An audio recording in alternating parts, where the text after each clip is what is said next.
Halo, perkenalkan nama saya Patricia Osedomaking. Saya dari Publik 18, Fakultas Ilmu Administrasi.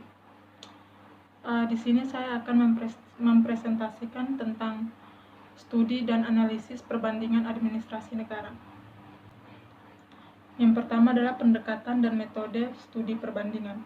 Menurut UKASA, untuk studi perbandingan administrasi, pendekatan sistematis, pendekatan lingkungan atau ekologis dapat dipergunakan karena ketiganya merupakan rangkaian yang berkesinambungan di antara elemen-elemen yang berhubungan, saling bergantung satu sama lain, dan saling berinteraksi.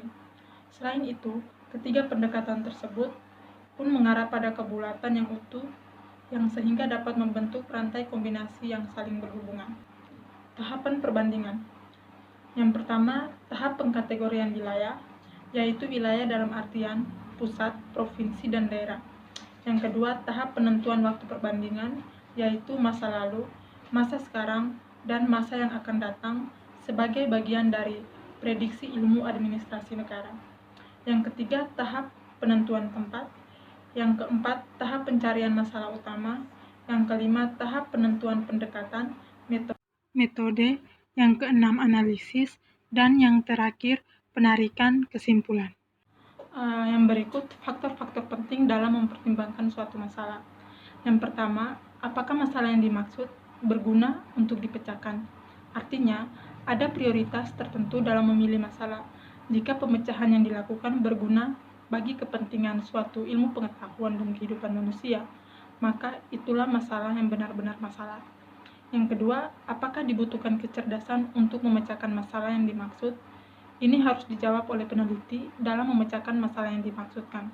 Jika peneliti kurang mampu atau kurang kompeten, lebih baik masalah itu tidak diteliti karena hasil penelitian yang produk atas dasar kebodohan tidak akan menghasilkan kebenaran yang ilmiah. Yang terakhir, apakah yang dipermasalahkan tersebut menarik untuk dipecahkan? Menurut Winaro Surahmat, masalah yang dihadapi peneliti beraneka ragam tingkat kesulitannya. Ada yang membutuhkan waktu sebentar dan ada pula yang membutuhkan waktu yang lama. Peneliti harus dapat menemukan motif yang cukup kuat untuk menyebabkan ia tertarik dengan masalah tersebut. Yang berikut, aspek-aspek perbandingan administrasi negara. Yang pertama, bentuk negara, bentuk pemerintahan, sistem pemerintahannya, sistem politik yang terdiri dari suprastruktur politik dan infrastruktur politik. Penyebab timbulnya perbedaan. Yang pertama, faktor sejarah. Setiap negara memiliki sejarah masing-masing, misalnya sekalipun Indonesia pernah dijajah oleh Belanda dan Jepang, tentu sistem administrasi negaranya berbeda dengan negara yang pernah menjajahnya. Yang kedua, faktor teritorial. Perbedaan administrasi negara dilatar belakangi oleh luas atau tidaknya wilayah suatu negara. Indonesia sering berganti-ganti sistem pemerintahan disebabkan oleh luas negaranya. Yang ketiga, faktor konstitusional, yaitu Undang-Undang Dasar yang dijadikan sebagai dasar hukum penyelenggaraan negara. Dan yang terakhir adalah faktor-faktor sosial budaya.